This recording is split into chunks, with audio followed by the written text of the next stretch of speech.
All right. So, last topic for the week is going to be the diffusion of language and religion. And so, there's a little bit of overlap here between the diffusion, the contemporary and the historical diffusion, like ways or the causes of diffusion, and then this category as well. But this one's really just focusing on language and religion.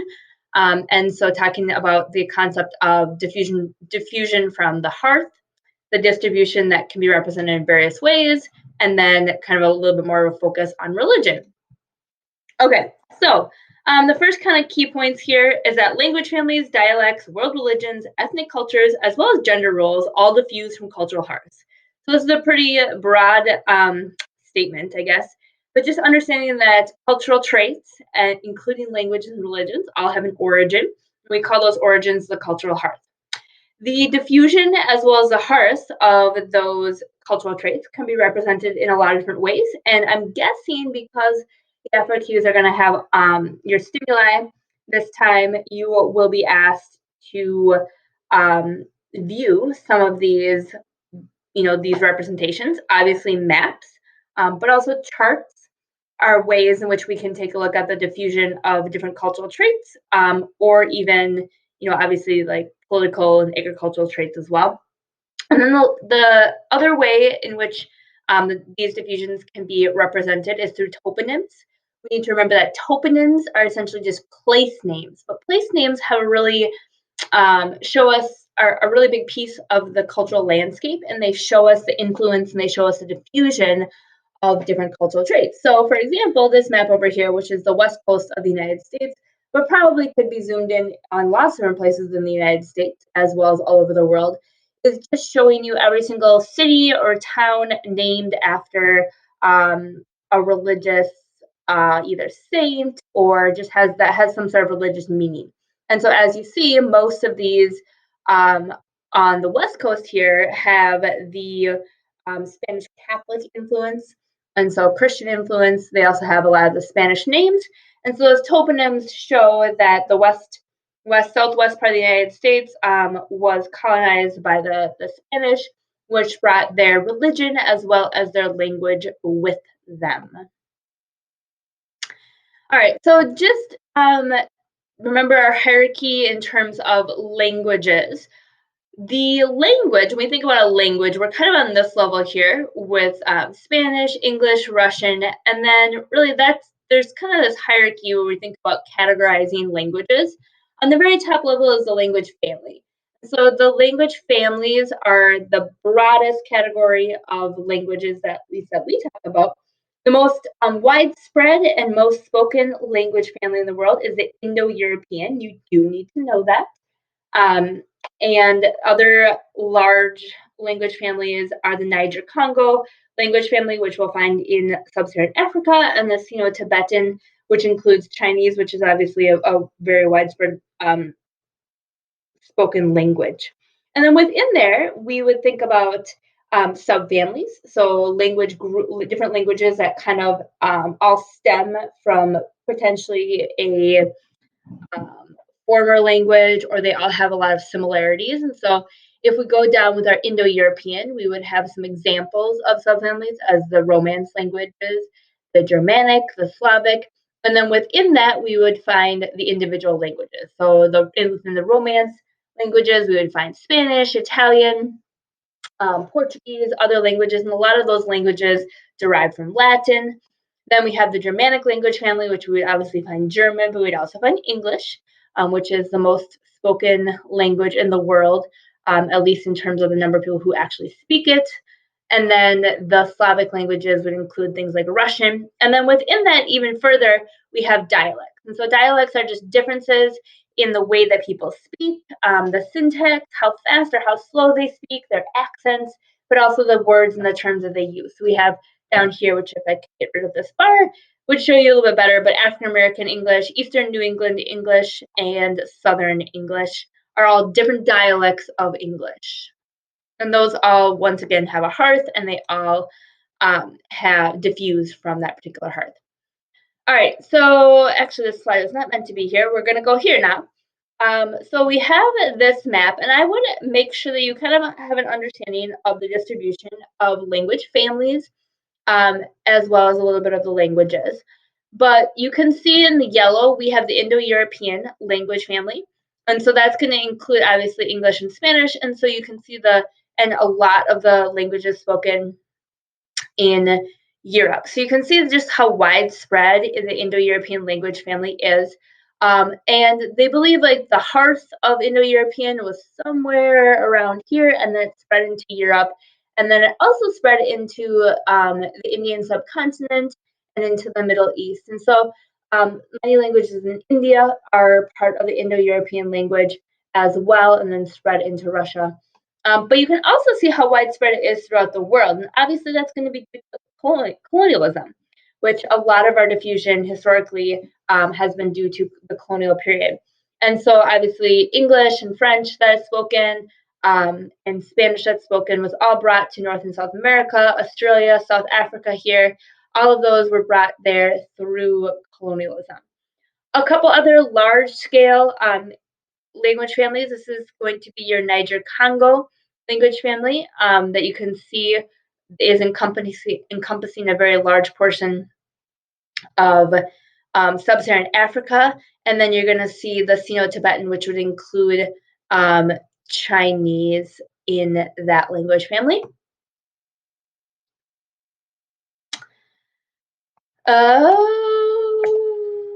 Okay, here we're going to go. All right, so we're going to come back here now and start talking about religion. So religion, when we talk about religions, we can divide them into ethnic religions and universalizing religions. And just make sure that you understand the difference between the two. And so ethnic religion are religions that are generally older than universalizing religions, and usually the adherents are born into the faith. So they're not necessarily converted, they don't actively seek converts, and they are generally found closer to the heart. So, because ethnic religions don't actively go out and try to spread their religion, they don't diffuse as broadly away from their hearth, and they generally don't diffuse as well through expansion types of diffusion. So, when they do diffuse, they're going to diffuse through relocation diffusion. So, people migrate or people have been spread out. The reason I write here that Judaism is an exception is because of those diasporas. The fact that the Jewish people have been pushed out of their hearth, which is on the western banks or the eastern banks of the Mediterranean, and they have been scattered throughout all different continents. And a very large portion of Jewish people, about 40% of them, live in the United States today due to subsequent refugee situations. And then let's see here. And then the examples are down here. So on the other side, the universalizing religions are the ones that actively seek converts. They believe that they offer a universal appropriateness, and they don't necessarily fit just within the context of their landscape, but they believe that they can be applied all over the world. They're generally spread further from their hearth, and they're spread through both expansion and relocation diffusion.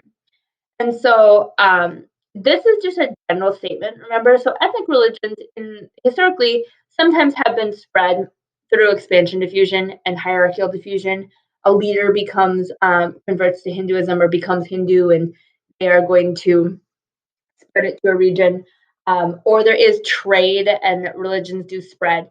However, they're much less likely to spread through expansion diffusion than the universalizing religions. So just understanding that.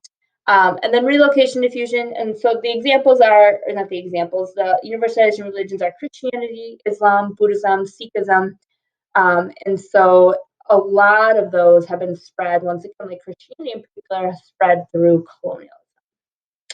Okay, so now we're going to jump forward to the religions, the religious distribution, the religious patterns of the world.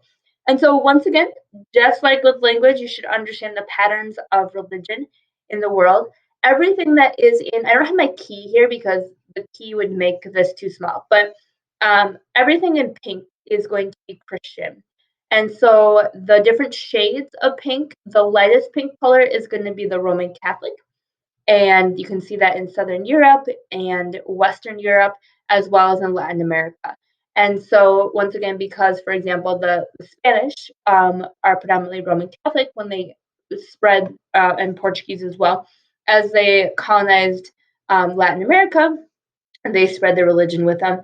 Same with, you see the Roman Catholic influence in French Canada, and you can see obviously France over here as being predominantly Roman Catholic. Then you see the Protestant influence in North America and Canada. And then you see the German, British, Scandinavian Protestants in Northern Europe. And then you also see the influence of Christianity in sub-Saharan Africa. However, these lines right here show that they are mixed with indigenous religions, and they are mixed with other animistic religions as well. And then this darker pink color is going to be your Eastern Orthodox. And so there's a split between the western part of Europe with the Roman Catholic and Protestant, and the Eastern Orthodox, which you also see in Ethiopia. And Ethiopia was an independent, it was not a colony during the traditional African colonial period, but it was it has some of the oldest influences of Eastern Orthodox Christianity there. And then in green, we have Islam, which is the fastest growing and second largest religion in the world. And there's two major branches, the Sunni and the Shiite. And so the Sunni are going to be in the dark green color, and then the Shiite is going to be the light green color. You also will notice that Indonesia is predominantly Muslim, and Indonesia today, because it is once again the fourth largest country in the world, it is the largest Muslim country in the world by population. Although it is kind of outside of the region of the world that we traditionally see as predominantly Muslim. And then we have Buddhism over here, different branches of Buddhism in China, but we also see a lot of influence of atheism or secularism, Shintoism in Japan, and I'm trying to think, and then obviously Hinduism. So as you see here, Hinduism as an ethnic religion has not spread very far away from the hearth. And then the only country that would be predominantly Jewish would be Israel. However, there's a lot of, you can see these little symbols right here that represent large Jewish influence here. So you notice that the ethnic religions are quite a bit smaller or less widespread than the universalizing religions of the three major ones that we talked about. Here, once again, this map represents the diffusion of the religions. So these are the four religions. So Hinduism, which is our ethnic religion, or one of the ethnic religions, Christianity, Islam, and Buddhism, which are all universalizing religions. But the heart of Hinduism being in modern-day Pakistan, and eventually, as people migrated and moved into India, Buddhism, which did originate in northern India, Nepal, then eventually spread into Southeast Asia and into China and Japan. And then Islam, the hearth being Mecca, is going to have spread through northern Africa and into the Middle East, as well as eventually spreading into Indonesia and Southeast Asia. And then Christianity originating in Jerusalem, or in like what is modern day kind of Israel area, Israel, Palestine, and you are going to see it spread into Europe eventually, and then spread throughout the world through the colonial period. This is a little more specific map. These are all just from your text. The spread and influence of Islam, and you can see the different waves of the diffusion of Islam into Saudi Arabia, and eventually into northern Africa and the Ottoman Empire, which is modern day Turkey, and then also into the Middle East, and eventually later on through trade with Indonesia, what we called at the time the East Indies. Okay, so those, just kind of a quick overview of language and religion. I know that was kind of a big part of our, 2 whole chapters in our text. So take a look at your review book and make sure that you understand the things that we didn't talk about today. And next week, we're going to be jumping into political geography already. So have a good weekend. Email me if you have any questions.